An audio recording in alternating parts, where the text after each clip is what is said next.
Voilà, bonjour tout le monde. Donc je m'appelle Broly.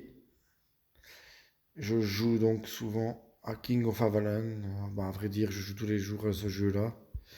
Donc ça va faire plus ou moins 4 ans que je joue. Donc je suis dans le royaume K78.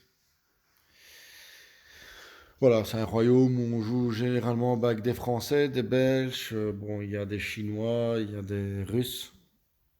Donc ici je suis dans une alliance où c'est plus des Anglais qui jouent. Donc voici mon principal, qui est ici avec un skin. Donc ici, moi, ce que je vais faire, c'est que je vais vous donner mes astuces par rapport au chevalier déchu. Donc mes astuces sont assez très simples.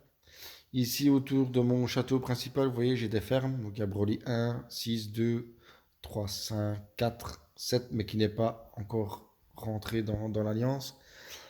Le but, c'est de prendre toutes les troupes que j'ai dans mes fermes et d'aller renforcer les châteaux qui en ont besoin ou qui ont déjà brûlé une première fois, afin de faire un maximum de points. Maintenant, moi, ma véritable astuce, ce que je fais, c'est que je prends toutes mes troupes et je vais renforcer les châteaux qui ne jouent plus depuis un bon moment. Par exemple, vous allez dans Membres, je vais dans R1 Alliance, je regarde ceux qui ont le plus d'absence. Donc, par exemple, vous avez Negan 125 jours, vous avez Dark Lord ici sur la gauche qui a 102 jours. Vous avez... Enfin voilà, en fait le principe c'est ça que je fais. Vous pouvez aussi aller voir dans le rang 2. Par exemple en rang 2, là il y en a un, il y a DBTS qui a 161 jours d'absence.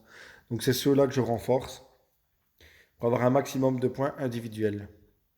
Le fait d'avoir envoyé mes troupes, donc de mes fermes chez l'ennemi, enfin dans les châteaux de mes alliés, pardon, ce qui fait que quand je les renforce, j'ai 100% des dégâts. Voilà, donc mes points individuels sont élevés et je fais un maximum de points.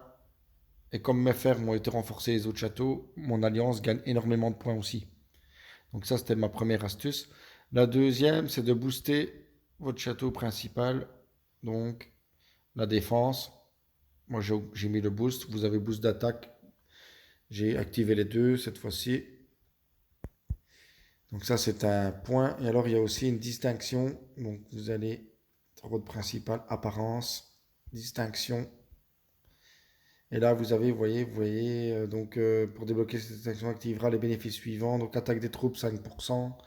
Mais moi, j'y suis débloqué avec les années. La défense des troupes, 5%. Donc, plus 5%. Donc, souvent, j'utilise ça, plus les boosts. Et alors, je renforce donc les châteaux qui ont plus d'absence. Je pense que c'est les meilleures astuces pour faire un maximum de points, du moins en individuel. Pour votre principal, après, le reste, ben, en renforçant les châteaux qui brûlent ou comment vous augmenterez vos points. Parce que moins de châteaux brûlent, plus vous faites de points avec votre alliance. Donc voilà, c'était ma première vidéo sur King of Avalon. Voilà, j'espère qu'elle vous a plu. Je suis un peu désolé pour mon accent, mais comme je suis belge, j'ai sûrement un petit accent. Donc voilà, les prochaines vidéos, ben, je regarderai un petit peu qu'est-ce qui pourrait vous intéresser. Ou alors au pire, dites-le moi en commentaire. Si vous voulez quelques astuces pour progresser, je pourrais faire aussi une vidéo par exemple par rapport au golem, pour vous montrer comment je fais pour faire un maximum de dégâts. Je vais vous montrer, je ne suis pas du tout ridicule en dégâts par rapport au golem. Ben, je suis actuellement deuxième de mon royaume, donc avec 82 millions de points. Donc je pourrais vous donner mes astuces aussi pour faire un maximum de dégâts au golem. Donc voilà, dites-moi si ça vous intéresse. Et voilà. Sachez que c'est ma toute première vidéo, j'en ai jamais fait. Donc voilà, j'espère qu'avec le temps, j'arriverai à m'améliorer pour que ça soit un peu plus fluide et peut-être plus constructif pour vous. Donc voilà, donc je vous souhaite une bonne soirée et à la prochaine.